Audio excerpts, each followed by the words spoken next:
ప్రభువు పేరిట మీ అందరికీ ఈ రాత్రికాలపు శుభములను వందనములను తెలియజేయుచున్నాను. ప్రియులారా, ఈ రాత్రి పరిశుద్ధ లేఖన భాగమును మనము చదివినట్లయితే, నిష్ఫలముగా నా యొద్దకు మరలక అది నాకు అనుకూలమైన దానిని నెరవేర్చును, నేను పంపిన కార్యము సఫలము చేయును. యెషయా గ్రంథము 55వ అధ్యాయము 11వ వచనం. ప్రియులారా, ఈ రాత్రి వాక్య ధ్యానములోనికి వెళ్లే ముందు తలలు వంచి చిన్న ప్రార్థన చేసుకుందాం. మహా పరిశుద్ధుడా, ప్రేమగల మా పరలోకపు తండ్రి, ఈ పవిత్రమైన లెంట్ దినాలలో ఈ రాత్రి సమయమున మీ పాద సన్నిధికి చేరుకునే భాగ్యాన్ని మాకిచ్చినందుకు వందనాలు. ప్రభువా, శిలువ ధ్యానాలలో ఉన్న మా హృదయాలను మీ వాక్యముతో నింపండి. నా నోట నుండి వచ్చినట్టి మాట నిష్ఫలముగా నా యొద్దకు మరలదు అని సెలవిచ్చిన దేవా, ఈ రాత్రి మీ మాట మాలో కార్యము చేయునుగాక. వింటున్న ప్రతి బిడ్డను బలపరచమని మీ పరిశుద్ధ నామమున అడిగి పొందుకొని ఉన్నాము తండ్రి, ఆమెన్. ప్రియ సహోదరి సహోదరులారా, మనము జీవిస్తున్న ఈ లోకములో మనుషుల మాటలు మారుతూ ఉంటాయి. ఇచ్చిన వాగ్దానాలు నెరవేరకపోవచ్చు. కానీ దేవుడు ఒక మాట సెలవిచ్చాడంటే అది భూమి ఆకాశములు గతించినా సరే నెరవేరి తీరుతుంది. ఈ లెంటి కాలము మనకేమి గుర్తు చేస్తుందంటే, దేవుడు ఆది కాండములో పంపిన రక్షణ అనే మాట క్రీస్తు శిలువ మరణము ద్వారా సఫలమైందని చాటి చెప్తుంది. ఆయన మాట వ్యర్థము కాదు, అది విజయానికి సంకేతము. ప్రియులారా, ఒక చిన్న ఉదాహరణ గమనిద్దాం. ఒక రైతు పొలములో విత్తనము వేసినప్పుడు అది వెంటనే ఫలించకపోవచ్చు. కానీ వర్షము పడినప్పుడు ఆ విత్తనము మొలకెత్తి ఎదుగుతుంది. అలాగే ఒక సోదరుడు తన జీవితంలో ఎన్నో కష్టాల్లో ఉన్నప్పుడు భయపడకుము, నేను నీకు తోడయున్నాను అనే వాక్యాన్ని గట్టిగా పట్టుకున్నాడు. పరిస్థితులు ఏమాత్రము మారలేదు. ఏళ్ల తరబడి కన్నీళ్లు మిగిలాయి. లోకమంది నీ ప్రార్థన నిష్ఫలమని. కాని దేవుని మాట సత్యం. సరిగ్గా సమయము వచ్చినప్పుడు దేవుడు ఆ సోదరుని జీవితంలో అద్భుతమైన మార్పును తెచ్చి తన వాగ్దానాన్ని సఫలము చేశాడు. దేవుని మాట ఎప్పుడూ ఓడిపోదు. అది మన హృదయమనే భూమిని పదును చేసి అద్భుతాలను సృష్టిస్తుంది. దేవుడు ఆజ్ఞాపించింది, దేవుడు చేయమన్నది చేయక జరగక మానదు. ఆయన మన ఎడల ఏదైతే సంకల్పించాడో అది తప్పక జరిగి తీరుతుంది. ఆ కార్యము సఫలమవుతుంది. నిష్ఫలము అనే మాట దేవుని దగ్గర లేదు. నీవు దేవుని కొరకు జీవిస్తున్నావు, దేవుని కోసమే పనిచేస్తున్నావు. అయినా నా జీవితంలో ఫలితము లేదండి, నేను దేనిలో సఫలము కాలేకపోతున్నాను. అదేంటో, అందరికీ విజయం వస్తుంది, అందరికీ ఉద్యోగం వస్తుంది, అందరి వ్యాపారాలు బాగానే కొనసాగుతున్నాయి. కానీ నా వరకు వచ్చేసరికి ఎటువంటి ప్రతిఫలము నేను చూడలేకపోతున్నాను అని రాత్రి ఈ వాక్యము వింటున్న నీవు బహుశా బాధపడుతున్నావేమో. ఈ రాత్రి లేఖనము సెలవిస్తుంది, దేవుడు నీ ఎడల చేసిన ప్రతి మాట, ప్రతి వాగ్దానము నెరవేరబడి తీరుతుంది. ఆయన నీ ప్రార్థన ఆలకిస్తాడు. నీవు ఆయన కోసము చేసే త్యాగమును ఆయన చూస్తున్నాడు. నీవు దేవుణ్ణి బట్టి ఇతరులపైన చూపిస్తున్న జాలి, దయను ఆయన చూస్తున్నాడు. ప్రతిదీ ఆయన రికార్డు చేస్తున్నాడు. త్వరలోనే నీవు కార్యమును చూడబోతున్నావు. దేవుడు నీ జీవితంలో అద్భుతము చేస్తాడు. లేఖనములు సెలవిస్తున్నాయి, ప్రభునందు ప్రయాస వ్యర్థము కాదు అని. దేవుని అందు నువ్వు పడుతున్న ప్రయాస వ్యర్థమవ్వదు. ఆయన కోసము నువ్వు చేస్తున్న క్రియలు మర్చిపోయేవాడు కాడు. మన దేవుడు ఈ లోకములోని వ్యక్తుల కోసము మనమెంత చేసినా మనల్ని మర్చిపోవచ్చేమో, మనల్ని విడిచిపోవచ్చేమో. కానీ ప్రియ సహోదరి సహోదరులారా, దేవుడు అలా చేయడు. ఆయన నిన్ను విడిచిపెట్టడు, తృణీకరించడు. యోసేపు చెరసాలలో ఉన్నప్పుడు రాజు దగ్గర పానదాయకునిగా ఉన్నటువంటి వ్యక్తికి సహాయము చేస్తాడు. అతని కళ భావమును వివరించి, నిన్ను రాజు ఏమి చేయడు, నువ్వు మరలా రాజు దగ్గరికి పనిలోకి వెళతావు, అప్పుడు నన్ను జ్ఞాపకము చేసుకో అంటే ఆ పానదాయకునిగా ఉన్న వ్యక్తి సరే అంటాడు. కాని మర్చిపోతాడు. మనుషులకు చేసే సహాయము ద్వారా మనుషుల నుండి ప్రతిఫలము ఆశించొద్దు. అలా అని ఇతరులకు సహాయం చేయకుండా ఉండండి అని బైబిల్ చెప్పడం లేదు. మీరేమి చేసినా నా పేరిట చేయండి అని, ఆ పేరిట మీరితరులకు చేసిన సహాయము ఆయన మర్చిపోడు అని, దానికి గాను ప్రతిఫలము దేవుని నుండే వస్తుందని వాక్యము చాలా సుస్పష్టముగా సెలవిస్తుంది. చాలామంది నిరుత్సాహపడుతుంటారు. నేను యేసయ్యని నమ్ముకున్నాను, ఆయన చెప్పినట్లు ఇతరులకు సహాయము చేయాలని చూస్తుంటే, ఉన్న దాంట్లో నాకు తోచింది ఇస్తుంటే వారు నన్నే మోసము చేస్తున్నారు, నన్నే దూషిస్తున్నారు, నన్నే అవమానపరుస్తున్నారు అని వారేదో చేస్తారు, వారి ద్వారా మనకేదో సహాయం వస్తుందని దేవుడు ఇతరులను ప్రేమించమనలేదు.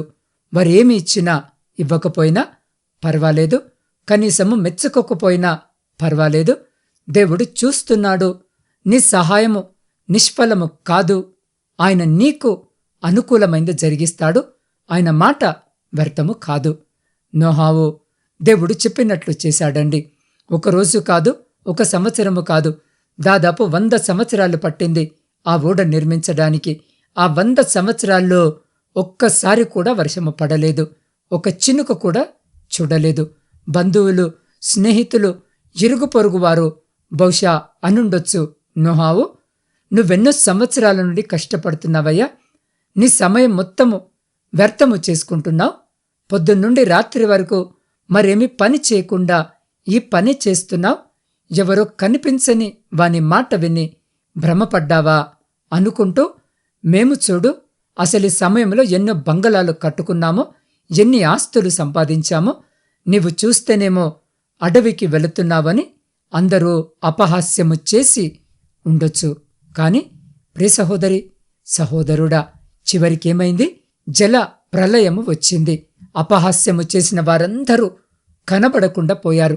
దేవుడు చెప్పినట్లు చేసినటువంటి నోహావు ప్రతిఫలము చూశాడు. 100 సంవత్సరాల కృషి వ్యర్థము కాలేదు, తన కుటుంబాన్ని రక్షించుకోగలిగాడు. ఈ రాత్రిన ఈ వాక్యము వింటున్న నా ప్రియ సహోదరి, సహోదరుడా, దేవునిలో నీవి రాత్రి పడుతున్న ప్రయాస, నువ్వు పడుతున్న కష్టము, నీ యథార్థత వృధా కాదు, నీ ప్రార్థన వృధా అవ్వదు. నువ్వు విత్తిన విత్తనములు భూమిలో నుండి పైకి రావడానికి, మొలకెత్తడానికి సమయము పడుతుంది, అంతేగాని వృధా కావు. అలాగే తన తగిన సమయంలో నువ్వు గొప్ప చేయబడతావు. నీ యొక్క కృషి, నీ యొక్క కన్నీటి ప్రార్థనలు వ్యర్థము అసలే కావు. కాబట్టి దేవునిలో అలానే ముందుకు సాగు. ఎవరి మాట పట్టించుకోకు. దేవుని మాటలు నీ జీవితంలో అన్నీ కూడా స్థిరపడతాయి. కాబట్టి ప్రియ సహోదరి, సహోదరుడా, ఈ రాత్రి మీ హృదయంలో ఉన్న ఆందోళన ఏమిటి? నా ప్రార్థన దేవుడు వినడం లేదు, నా జీవితము మారడం లేదు అని మీరు అనుకుంటున్నారా? గుర్తుంచుకోండి, ఆయన నోటి నుండి వచ్చిన మాట నిష్ఫలముగా ఆయన యొద్దకు తిరిగి వెళ్ళదు. ఆయన మిమ్మల్ని స్వస్థపరుస్తాను అంటే అది జరుగుతుంది. ఆయన మిమ్మల్ని ఆశీర్వదిస్తాను అంటే అది నెరవేరుతుంది. శిలువ మీద సమాప్తమైంది అని ఆయన పలికిన మాట మీ పాప విముక్తిని ఇప్పటికే సఫలము చేసింది. కాబట్టి నిరాశ చెందకండి. ఆయన పంపిన కార్యము మీ జీవితంలో సఫలమయ్యే వరకు ఆయన మౌనముగా ఉండడు. కాబట్టి విశ్వాసము కలిగినటువంటి జీవితాలు జీవించులాగున ఈ సమయంలో ఈ వాక్యము వినిచిన్న మీరు ఉన్న స్థితిలోనే వీలైతే మోకరించి లేదా నిలబడి ఉండి మీ 2 చేతులు ఆకాశము వైపుకెత్తి నాతో పాటు ప్రార్థనలో ఏకీభవించండి. పరిశుద్ధుడా, ప్రేమ నమ్మకము కలిగిన మా ప్రియ పరలోకపు పరమ తండ్రి, మీ జీవము కలిగిన ఉన్నతమైన నామమును బట్టి స్తుతులు, స్తోత్రాలు, వందనాలను చెల్లించుకొనిచున్నాం. దేవా, ఈ రాత్రి మీరు నాతో మాతో మాట్లాడినందుకు వందనాలు. మీ వాక్యము జీవము గలది, అది మా హృదయాలలో నాటబడి నిష్ఫలము కాకుండా నూరంతలుగా ఫలింపచేయమని వేడుకుంటున్నాం. అయ్యా, ఇలాంటి కాలపు ధ్యానాలు మాలో ఆత్మీయ ఉజ్జీవాన్ని నింపనీయండి.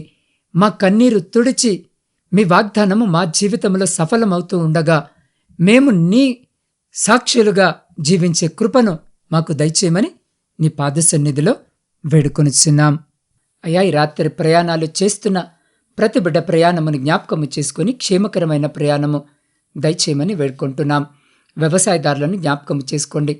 ఉద్యోగము లేని ప్రతి బిడ్డని జ్ఞాపకము చేసుకోండి. కావలసిన సహాయం దయచేయండి. విద్యార్థులను జ్ఞాపకము చేసుకోండి. పరీక్షలు రాస్తూ ఉండగా, పరీక్షల కొరకు సిద్ధపడుతూ ఉండగా బిడ్డలకు మీరు తోడుండి జ్ఞానాన్ని, జ్ఞాపక శక్తిని, మంచి ఆరోగ్యాన్ని దయచేసి కుడికి గాని ఎడమకు గాని తొలగిపోకుండా చేపట్టుకుని ముందుకు నడిపించమని వేడుకుంటున్నాం. గర్భఫలములు లేక కన్నీటితో మీ వైపు చూస్తున్న ప్రతి గర్భాన్ని ముట్టండి. ఆర్థిక సమస్యలు, అప్పుల భారముతో మీ వైపు మీ సహాయం కొరకు ఎదురు చూస్తున్న ప్రతి బిడ్డ జీవితంలో నుండి ప్రతి ఆర్థిక భారమును తొలగించి ఆర్థిక సమృద్ధిని కలిగించండి. దేవా, కుటుంబ పోషణకై కుటుంబాలను వదిలి పరాయి దేశంలో ఉన్న ప్రతి సహోదరిని జ్ఞాపకము చేసుకోండి. వారి చేతుల కష్టార్జితాన్ని ఆశీర్వదించండి. వారి కుటుంబాలను జ్ఞాపకము చేసుకోండి. వారు పనిచేస్తున్న చోట స్వేచ్ఛగా పనిచేసుకున్నటకు కావలసిన అకామాలను కూడా బిడ్డలకు అనుగ్రహించి బిడ్డలను మీకు సాక్షికరమైన బిడ్డలనుగా నిలబెట్టుకొనమని వేడుకుంటున్నాం. దేవ, సైన్యంలో ఉండి దేశాన్ని కాపాడుతున్న ప్రతి సైనికుని చుట్టూ మీ కంచె వేసి ప్రతి శత్రు, ప్రతి అపాయం నుంచి మీరు బిడ్డల్ని కాపాడి వారిని, వారి కుటుంబాలను మీ కృపలో భద్రపరచండి. మీ సేవకులు, సేవకురాండ్రు, వారి పరిచర్య, వారి కుటుంబాలను దీవించండి, ఆశీర్వదించండి. సొంత గృహాల కొరకు ఆశ కలిగి మీ వైపు చూస్తున్న ప్రతి బిడ్డ కోరికను తీర్చండి. వివాహాల కొరకు సిద్ధపడుతున్న, వివాహాలు జరగక, సరి అయిన సంబంధాలు రాక మీ సహాయం కొరకు ఎదురు చూస్తున్న ప్రతి బిడ్డ కూడా కావలసిన సహాయం దయచేయండి. వృద్ధుల కొరకును, వితంతుల కొరకును, శ్రమలను అనుభవిస్తున్న బిడ్డల కొరకు ప్రార్థిస్తున్నాం. ఏకాంత జీవితము గడుపుతున్న బిడ్డల కొరకును ప్రార్థిస్తున్నాం. ఈ రాత్రి బిడ్డలతో మాట్లాడి కావలసిన సహాయం దయచేయమని వేడుకుంటున్నాం. దేవా, ఈ గాఢంధకారమైన చీకటిలో ప్రాముఖ్యంగా నా ఆత్మీయ కుటుంబ సభ్యులందరినీ మీ పరిశుద్ధమైన పాదాల చింతకు తెస్తూ ఉండగా బిడ్డలను జ్ఞాపకం చేసుకోండి. వారి ప్రతి ప్రార్థన విన్నపాన్ని మీరు ఆలకించి అంగీకరించి ప్రతి న్యాయమైన కోరికను తీర్చమని వేడుకుంటున్నాం. ప్రపంచంలో శాంతి, సామరస్యాలను కలిగించండి. విడిపోయిన విచ్ఛిన్నమైన ప్రతి కుటుంబాన్ని తిరిగి మీ పరిశుద్ధ నామమున కట్టుమని వేడుకుంటున్నాం.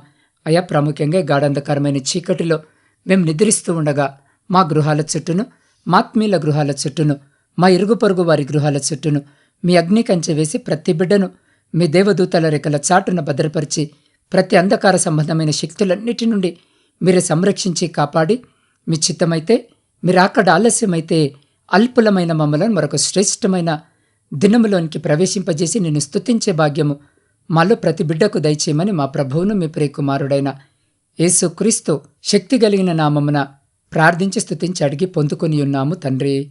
ఆమెన్.